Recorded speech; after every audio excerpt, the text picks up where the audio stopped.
Good morning students. आज हम करने जा रहे हैं बच्चों टॉपिक अनुच्छेद। अनुच्छेद लेखन बच्चों करवाने से पहले मैं आप लोगों को अनुच्छेद के जो नियम है वो और अनुच्छेद का जो अर्थ है वो बताऊंगी।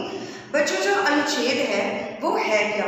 बच्चों अनुच्छेद का जो अर्थ है वो है ये एक वाक्यों का समूह है, ठीक है, जिसमें एक बड़े विषय जो है उसके एक भाग या उसके एक उपभाग का उसमें वर्णन किया जाता है। ठीक है बच्चों, इसमें क्या है, जब हम अपने किसी विषय के ऊपर अपने जो मन के भाव है वो प्रकट करते हैं, जब हम विस्तार से प्रकट करते हैं तो उसको निबंध कहते हैं। अगर हम संक्षेप में या संक्षिप्त रूप में, ठीक है, अपने मन के जो भाव है किसी विषय के ऊपर प्रकट करते हैं, जब उनको लेखन रूप में लिखते हैं तो उसको अनुच्छेद का लेखन ही कहा जाता है।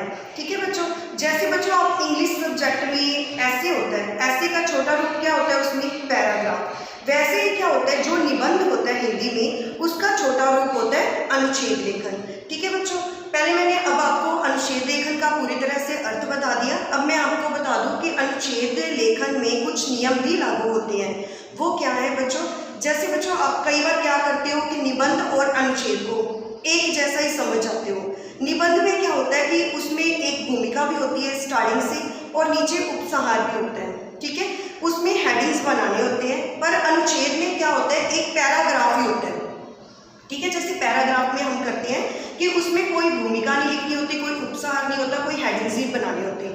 वैसे अनुच्छेद में क्या है कि एक पैराग्राफ है, ये इसको सीधा ही लिखना होता है। ठीक है, इसमें जो वाक्य बच्चों होने चाहिए वो बिल्कुल सरल होने चाहिए, परंतु क्या है कि प्रभावशाली होने चाहिए। ठीक है, फिर इसमें जो मतलब जो है अनुच्छेद में वो क्या है कि इसकी भाषा जो है वो प्रभावशाली होनी चाहिए।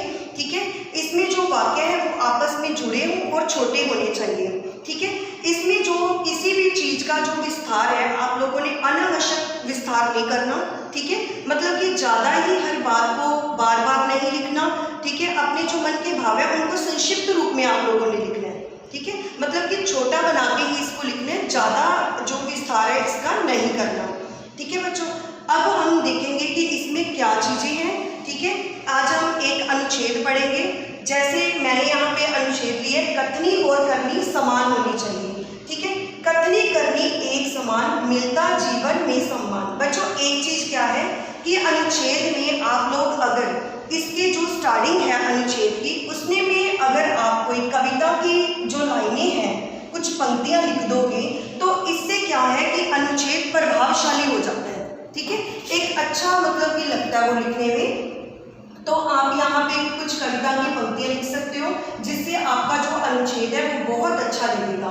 ठीक है, आगे हम अनुच्छेद पढ़ेंगे। मानव क्रियाशील प्राणी है। बच्चों मानव क्या है, एक क्रियाशील प्राणी है, चुपचाप बैठना उसके लिए संभव नहीं। ठीक है, हम क्या है, हम जो इंसान है, मानव है, हम क्रियाशील है, कुछ ना कुछ हम एक्टिविटीज करते रहते हैं। चुप बैठना उसके लिए संभव नहीं, हमारे लिए चुप बैठना क्या है, बिल्कुल संभव नहीं है।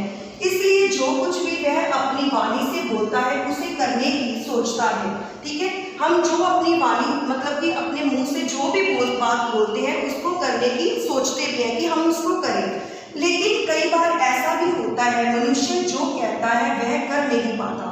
तो बच्चों क्या होता है कई बार कि हम कई बार मतलब कि ऐसा हो भी जाता है कि मनुष्य जो कहता है, जब हम कई बार कोई बात को बोल जाते हैं कि हम ये करेंगे, परंतु होता क्या है कि हम उसको कर नहीं पाते। ठीक है, जैसे अगर आप कहते हैं कि मैं तारों को जमीन पर ला सकता हूँ, तो क्या यह संभव है? अगर हमने बोल दिया कि हम तारों को जमीन पर ले आएंगे, क्या हम उसको ला सकते हैं? ठीक है, तो ये असंभव है, नहीं कर सकते। ठीक है, इसलिए हमारी कथनी और करनी में अंतर देखने को मिलता है। इस तरह से क्या होता है, कथनी जो हमने कहा, ठीक है, और जो हमने बोला, अब उसमें क्या है, अंतर हो गया। ठीक है, हमें अपनी वाणी पर संयम रखना चाहिए। संयम मीन्स मतलब कि कंट्रोल एक रखना चाहिए, मतलब हमें जो हम कर सकते हैं, जो करने में समर्थ है, हमें वही बोलना चाहिए। ठीक है, तथा जो करने के लिए हम समर्थ हो वही बात हमें अपनी वाणी से कहनी चाहिए, जिससे हमारी कथनी और करनी एक समान हो। ठीक है, कई बार आपने देखा होगा कि व्यक्ति कह देता है कि मैं आज जरूर यह कार्य कर लूंगा, लेकिन यदि यह समर्थ नहीं होता, वह समर्थ नहीं होता तो वह उस कार्य को नहीं कर पाता। बच्चों कई बार हम सोच लेते हैं कि आज हम बहुत जैसे कुछ करूँगा, ठीक है। आज मैं सारा जो काम है स्कूल का वो ख़त्म कर दूँगा, या आज मेरी नोटबुक में मेरे को 3 नोटबुक का काम है ना, तो मैं वो आज कर दूँगा। तो कई बार क्या होता है कि आप उस काम को कर नहीं पाते, ठीक है। तो कहते हैं कि हमें वैसे ही मतलब कथनी मतलब कि ऐसे ही बोलना चाहिए जिस काम को हम कर सकते हैं। हमें स्वयं को इतना समर्थ मतलब कि कहते हैं कि हमें खुद को इतना समर्थ बना लेना चाहिए कि हम वाणी से जो बोले उसको एटलीस्ट कर सकें, ठीक है। तो जो बात हम अपनी वाणी से बोले उसे अवश्य पूर्ण कर सकें।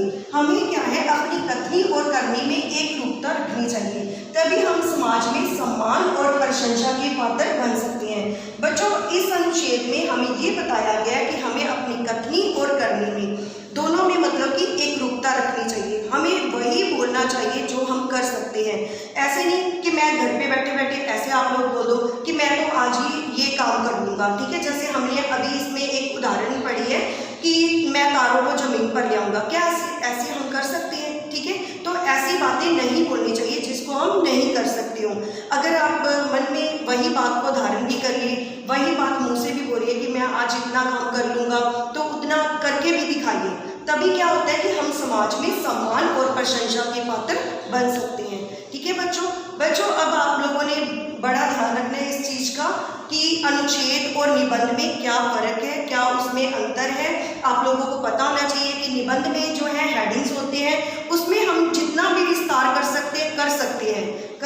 मतलब पेपर में भी अगर आपको आता है अनुच्छेद, आपको पता होना चाहिए कि अनुच्छेद और निबंध, ये ना हो कि आपके पेपर में अनुच्छेद आए और आप उसको निबंध का रूप दे दें।